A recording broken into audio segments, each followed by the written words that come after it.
बात आज की चैनल के कार्यक्रम दावा दावेदारों का मैं आपका स्वागत है। मैं सुरेंद्र चतुर्वेदी आज जिस शख्स को आपके सामने आपकी अदालत में लेकर आया हूं वो अपनी दावेदारी पेश करेंगे आशीष सांड। आप मसूदा विधानसभा क्षेत्र के दावेदार हैं और भाजपा से प्रबल नेता भी हैं और भाजपा से ही अपनी दावेदारी पेश कर रहे हैं। तो आपका स्टूडियो में आशीष जी बहुत बहुत स्वागत। आप आए और आप अपनी दावेदारी पेश कर रहे हैं। सबसे पहला सवाल, और उस सवाल को पूछने से पहले मैं आपको बता देना चाहता हूं और हर दावेदार को मैं बताता हूं कि मैं आपकी कोई एग्जाम नहीं ले रहा, कोई परीक्षा नहीं ले रहा। मैं आपसे ऐसा कोई सवाल नहीं पूछूंगा जो आपकी अस्मिता से जुड़ा हुआ हो। मैं सिर्फ आपकी दावेदारी जनता तक और आपके हाईकमान तक पहुंचाना चाहता हूं ताकि आप अगर इस क्लिप को कहीं भेजें तो आपको उनको लगे कि आपका विजन क्या है। ठीक है, तो सबसे पहला मेरा सवाल है कि आप अपने दावेदारी क्यों पेश कर रहे हैं? भाजपा में तो और बहुत सारे लोग हैं जो अपने आप को विधायक समझते हैं। आप तो विधायक बनने की तैयारी कर रहे हैं, लोग तो विधायक अपने आप को समझते हैं। ऐसे में आपकी दावेदारी किस रूप में आप ले रहे हैं? बहुत बहुत धन्यवाद आपने मुझे बुलाया उसके लिए। मैं आप सभी बताना चाहता हूं कि मैं सन 2000 से एबीवीपी में काम कर रहा हूं। 2000 में मैंने कॉलेज का चुनाव लड़ा, मैं विजयी हुआ। उसके बाद में 2010 तक एबीवीपी का काम किया और 2011 के अंदर हमारे प्रदेश के अंदर युवा मोर्चा के अंदर कार्य समिति का मेंबर रहा हूँ 2011 से 2014 से लेकर 2020 कंटिन्यू 3 बार मैं मंडल अध्यक्ष रहा हूँ, जिसने पूरे विजयनगर मंडल का जो बहुत बड़ा मंडल है इसका मंडल अध्यक्ष रहा हूँ तथा 2021 से लेकर के 2023 अभी कंटिन्यू जिले का कोषाध्यक्ष भी हूँ। उसके अलावा बहुत सारी स्वयंसेवी संस्थाएँ, भारत विकास परिषद हो, लॉयंस क्लब हो, लियो क्लब हो, अखिल भारतीय वैश्य महासंगठन, सभी संगठन में काम कर रहा हूं और आज 23 साल से भारतीय जनता पार्टी के लिए काम कर रहे हैं। तो मुझे लगता है भारतीय जनता पार्टी को मुझे टिकट देना चाहिए। 23 साल बहुत बड़ा समय होता है। 23 साल बहुत बड़ा समय होता है, लेकिन मसूदा की जो विधानसभा है उसके अंदर मुझे ऐसा लगता रहा कि वोटों की राजनीति अगर तय की जाए तो उसमें कांग्रेस को ज़्यादा पलड़ा भारी रहता है और आप लोगों की भारतीय जनता पार्टी का पलड़ा कमज़ोर रहता है। उसकी वजह क्या रहती है? एक्चुअली इसके अंदर हमारे जो मसूदा विधानसभा में है मोमडन वोट भी बहुत है, मेहरात काठात वोट भी है और गुजर वोट भी है। ये वोट बैंक पूरे कंप्लीट कांग्रेस का वोट है। लेकिन इस बार मैं विश्वास दिलाता हूँ कि जो मेहरात वोट है, गुजर वोट है, ये सारे वोट भारतीय जनता पार्टी को मिलेगा। क्योंकि पिछली बार जब 2 बार बीजेपी ने टिकट हमारे आदरणीय किशन गोपाल जी घोगटा को टिकट दिया, विजयी रहे दोनों बार। हमारे विष्णु जी मोदी को टिकट दिया, वो भी एक महाजन समाज से थे, उनको टिकट दिया, वो भी विजयी हुए।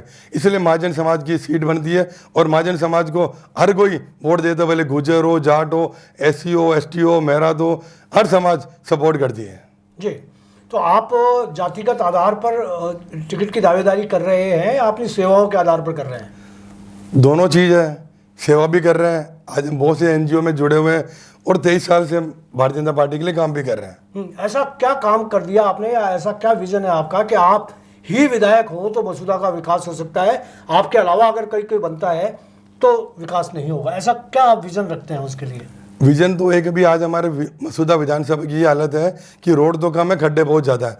तो मैं आप सभी को आपके माध्यम से बताना चाहता हूँ कि विजयनगर से जो हमारा नागोला रोड जाता है पूरा रोड पूरा ख़त्म हो रखा है।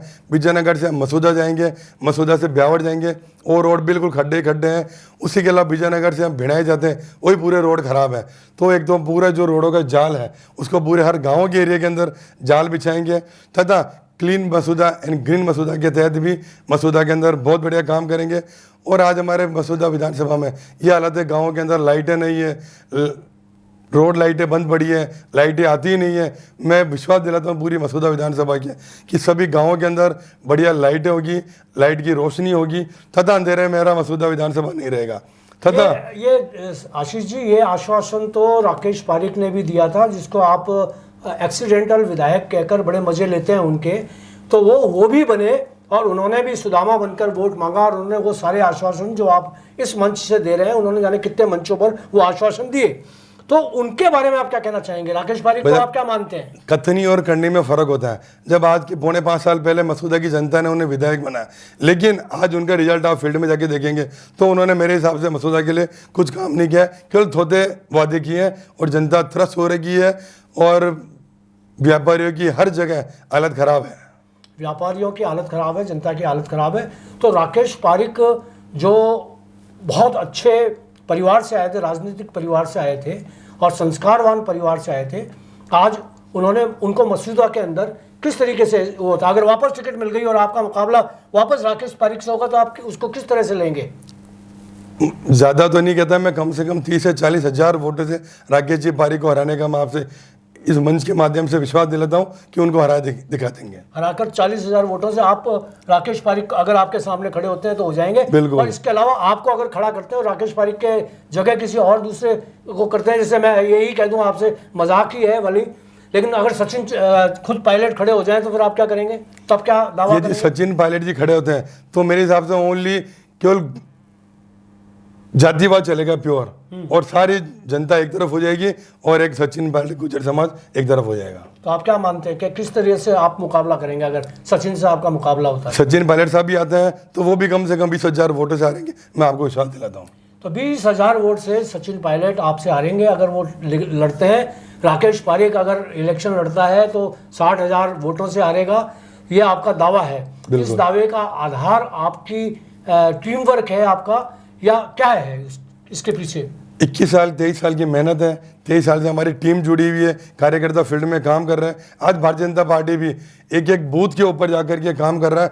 बूथ के ऊपर हम 21-21 मेंबर की टीमें बना रहे हैं। उसके अलावा सारे सारे मोर्चे प्रकोष्ठ काम कर रहे हैं, और भारतीय जनता पार्टी पूरे प्रदेश और के अंदर मजबूती से काम कर रहा है, और कांग्रेस को नेस्तनाबूद कर देंगे, ये आपसे वादा है। भारतीय जनता पार्टी में आपके प्रतिद्वंदी बहुत सारे हैं जो आपसे आपके आगे भी खड़े हो जाएंगे, आपके साइड में भी खड़े हो जाएंगे, आपके पीछे भी रह सकते हैं। तो उनमें आप सबसे सशक्त दावेदार किसको मानते हैं? वैसे दावेदार तो बहुत से हैं, दावेदारी करनी भी चाहिए, ऐसा कुछ भी नहीं है। नाम तो ऐसे बताता हूँ आपको से, नवीन जी भाई साहब हमारे, किशन गोपाल जी कोगटा भी है, प्रहलाद जी शर्मा है, कैलाश जी गुजर है, मुकेश कंवर जी राठौड़ है, वीरेंद्र सिंह जी कानावत है, सुभाष जी वर्मा है। इस तरह बहुत बड़ी लिस्ट है, लेकिन ये फाइनल है कि मुझे टिकट मिलेगा तो ये सभी जन एक होकर के कांग्रेस को नेस्तनाबूद कर देंगे। मतलब सारे लोग मिलकर, और अगर इनको टिकट मिल गया तो आप उनका साथ देंगे या आप फिर निर्दलीय खड़े होंगे? बिल्कुल साथ देंगे, निर्दलीय खड़े नहीं होंगे, ये फाइनल है। ये फाइनल है कि निर्दलीय नहीं खड़े होंगे। एक अच्छा आपका जज्बाती वो है। अब एक सवाल मैं ये पूछना चाहूँगा कि भारतीय जनता पार्टी जो एक डेटाबेस्ड वो पार्टी है, बिल्कुल पन्ना और बूथ स्तर पर जुड़ी हुई पार्टी है, बिल्कुल, वो क्यों हार जाती है? हर बार क्या होता है कि हमारे जो पार्टी के जो साथ वाले होते हैं वही कुछ गड़बड़ कर जाते हैं। उसके अलावा भी हमारे मोमडन वोट बहुत ज़्यादा है, गुजर वोट बहुत ज़्यादा है, और जो मेहरात घाटात वोट है ये एक्चुअल पूरा कांग्रेस का वोट बैंक है, ये हमें बीजेपी को वोट नहीं देता है, लेकिन इस बार वोट देगा, पूरा विश्वास है। इस बार आप भारतीय जनता पार्टी की सीट पर जीतने के दावे कर रहे हैं। इन दावों में कितनी सच्चाई है तो दावा आपका सामने आने के बाद ही मालूम चलेगा, लेकिन सवाल अब भी बहुत सारे हैं कि आपकी पार्टी के अंदर जितनी भीतरघात चलती है, अंदर पहले भी हुई है, और पलाड़ा जी जिस तरीके से चुनाव में आए थे और जिस तरीके से भीतरघात का सामना उन्हें करना पड़ा और उनको जाना पड़ा, अगर ऐसी ही भीतरघात आपके साथ भी चली तो मैं नहीं समझता कि आप आपके दावे पर खरे उतर पाएंगे। यदि उनसे भीतरघात होती है तो 2013 में पलाड़ा साहब नहीं जीतते हैं जी, मैडम जीती है 2013 के अंदर भी जी, और 2018 के चुनाव थे तो 83,000 वोट मिले हैं जी। 83,000 वोट कम नहीं होते हैं, ठीक है 3500 वोट से हारे हैं, बहुत बड़ी हार नहीं है, बहुत बड़ी हार नहीं है उनकी। तो आप तो 40,000 उल्टा जीतने की बात कर रहे हैं कि आप अगर सचिन पायलट खड़े होते हैं तो 20,000 से जीतेंगे, और अगर राकेश पारिक होता है तो 40 से। और कौन कौन से प्रतिद्वंदी हैं? संग्राम सिंह गुर्जर हैं और अर्चना सुराना हैं और जितने सचिन साकला हैं, तो इनके मुकाबले में आप कहाँ अपने आप को महसूस करते हैं, कहाँ पाते हैं? मैं तो अपने आप को सबसे ऊपर पाता हूँ कि मैं इन कोई भी खड़ा हो जाएगा उनको हरा सकता हूँ।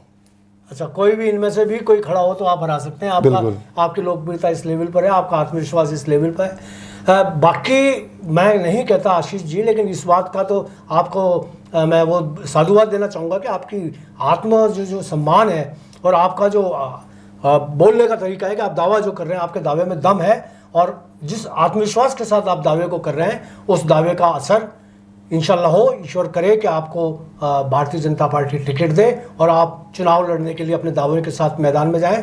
दोस्तों, ये हैं आशीष सांड, जो भारतीय जनता पार्टी के कर्मठ कार्यकर्ता हैं, युवा चेहरा है, और अपने युवा चेहरा को लेकर और बहुत बड़ी संभावनाओं को लेकर मसूदा के विकास की कहानी को गाते हुए ये आपके बीच में आ रहे हैं। इनका स्वागत किया जाए। और मैंने इनका दावा आप तक पहुंचा दिया। अगर ये दावा आपको पसंद आया हो तो इनको टिकट के लिए भी इनका सहयोग करें और इनको जिताने में भी सहयोग करें। मैं आपकी कामना करता हूं कि बात आज की तरफ से कि आपको टिकट मिले और आप जीत कर जनता की सेवा करें और फिर वापस किसी और कार्यक्रम में हमारे पास बीच में आए, विधायक के रूप में आए। ये हमारी दुआएं हैं। तो दोस्तों, ये है आशीष सांड। आपने इनको सुना, इनका दावा सुना, आपको पसंद आया होगा। अंत में मैं इतना ही कहना चाहूँगा कि आप में भी अगर कुछ दावेदार हों, अगर आप ये महसूस करते हैं कि आपका दावा अदालत तक जाना चाहिए, जनता के बीच में जाना चाहिए, तो आप हमसे जुड़ें और अपने राजनीति के आकाश में उड़ें। कभी भी कोई भी दावेदार हमसे मिले, हम कोई किसी तरीके का शुल्क या कोई कुछ नहीं लेते। हम उनके दावों को जनता तक पहुंचाते हैं, ऊपर हाईकमान तक पहुंचाते हैं। आप हमसे जुड़िए। बहुत बहुत शुक्रिया। कल फिर एक दावेदार के साथ आपके सामने प्रस्तुत होऊंगा। शुक्रिया, धन्यवाद।